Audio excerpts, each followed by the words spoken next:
Ripped from the tapestry of history, this is Threads of the War, personal, truth-inspired flash fiction of the 20th century's war. I'm Jeremy Strozer.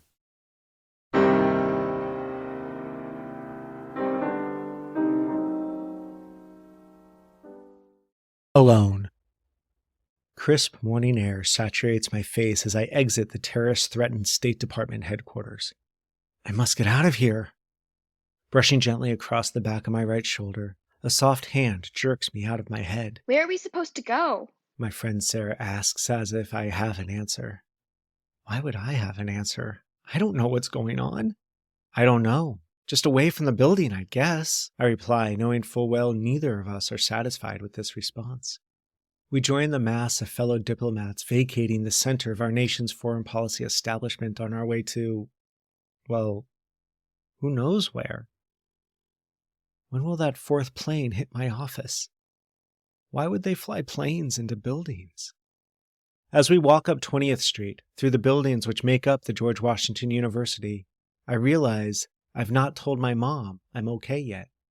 She's probably freaking out in Vegas right now. You want to stop by one of the computer centers to email your parents you're okay? I ask Sarah. Yes. She replies instantly.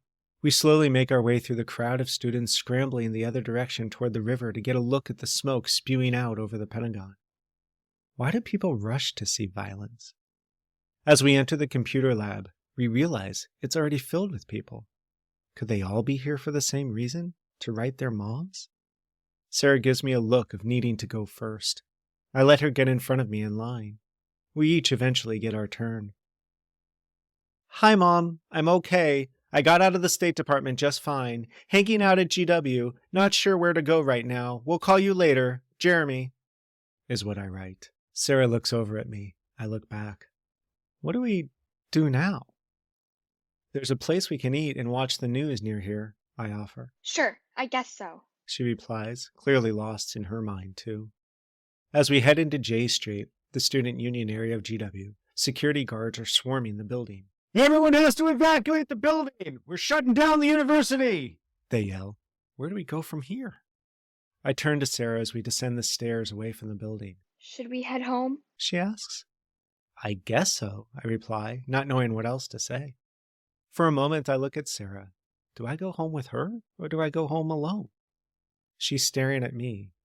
Then she leans in, wrapping her arms around me. I guess I'll see you later, She says as she offers me a hug. I'm going to be alone now. I don't want to be alone. I hug back, not knowing what else to do. Please be safe. She offers, still holding me with her arms. You too, I offer back, still lost in the moment. Neither of us move. We simply stand still, arms around each other, for who knows how long, before we break our embrace and each turn to go our separate directions. She toward Capitol Hill, me toward the Roosevelt Bridge to walk home to Arlington because the metro is closed. I'm alone now. The sea of humanity flows over the bridge out of D.C. We stare at the skies as F-16 fighters roar overhead in a combat air patrol. The smoke of the Pentagon fire looms large as I make my way down GW Parkway on foot toward Crystal City. I am alone. Once I enter my studio apartment overlooking the Pentagon, I sit down on the couch, turn on CNN, and try desperately to call my mom. I am alone.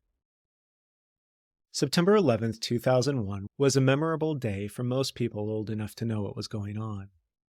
We each have our own stories of how we responded to what was happening. Here is mine. Who knew then the events of that day would set off a string of wars in which we still find ourselves today? A refugee crisis from which the politics of the West were shifted hard right, and an economic disruption we may feel for a long time to come. The root cause of that day stemmed back through the 20th century's war, clearly showing us we are still part of that conflict, even as we are progressing through the third decade of the 21st century.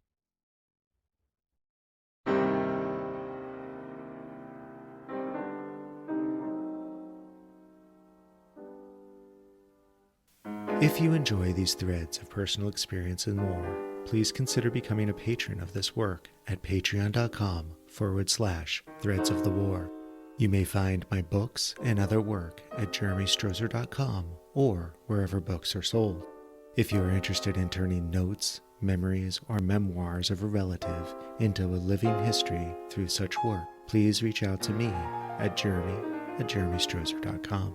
May the lessons of history compel the world toward peace. Thank you.